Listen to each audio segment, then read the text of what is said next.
Many of you watching this are probably using bank CDs, or maybe you've used them in the past.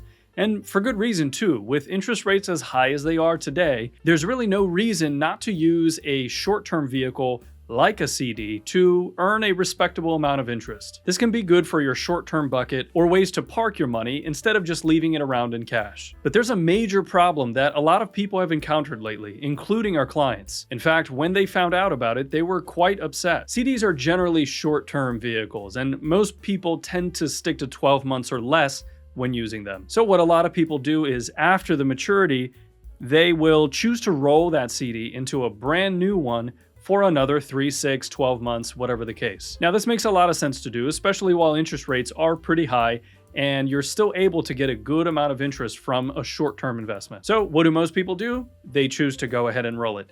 The bank likes to make this convenient for you by offering you typically an auto-enrollment where they say to you, hey, would you like to just auto-enroll into the next CD? No action needed, we'll take care of it for you. But this is where things start to get gray. In many cases, the bank does actually roll you into a brand new CD, but have you stopped to look at what the interest rate on that new CD is? I've lost count of how many clients this has happened to, and it's a pretty terrible thing. Now, I can't speak for all banks, but most banks do have that auto roll feature like I just described. And let's say that your current CD is paying you 5.25%. In many cases, we've seen that the new CD clients are getting rolled into at their bank is only paying something like 1.5% or maybe 2%. So what happened to the other 3.25% that you were supposed to earn? Well, that was your gift to the bank. How generous of you. You see, if you hadn't stopped, called the bank, spoken to a representative, asked them to re-enroll you into a CD, but not just any CD,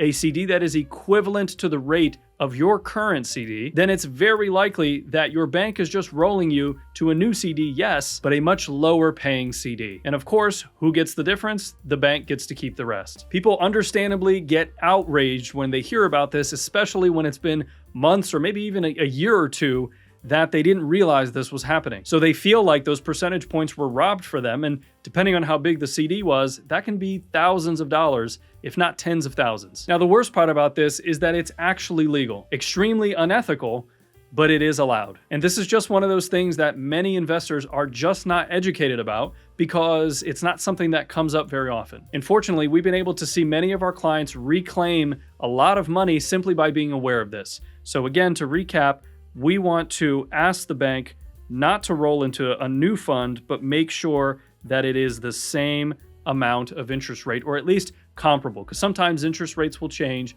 and the actual CD payments change a little bit, but as long as it's close, then you're good to go. Now, another alternative is to also just use high yield money markets. These days, you can get money markets that are paying very similar to what bank CDs are paying, and it's liquid overnight. So you don't have to leave the money tied up with a bank, and you know you're always going to be getting the daily rate. We have many clients that are implementing this strategy. That way they don't have to worry about the bank rolling them to a new one, not keeping track of it, not keeping up with the new interest rates. All of that is taken care of by simply having an appropriate money market. Now, the challenge with money markets is that over time, they are going to reduce in terms of the interest paid. This is going to follow the reduction of interest rates pretty closely. So then another alternative is to really just use bonds instead. So if you know that you have maybe a little bit more time or as much time as you had with the bank CDs, something like 12 months, maybe 2 years, something like that, that you're really not going to use that money, then you can consider to use short-term bonds for this solution.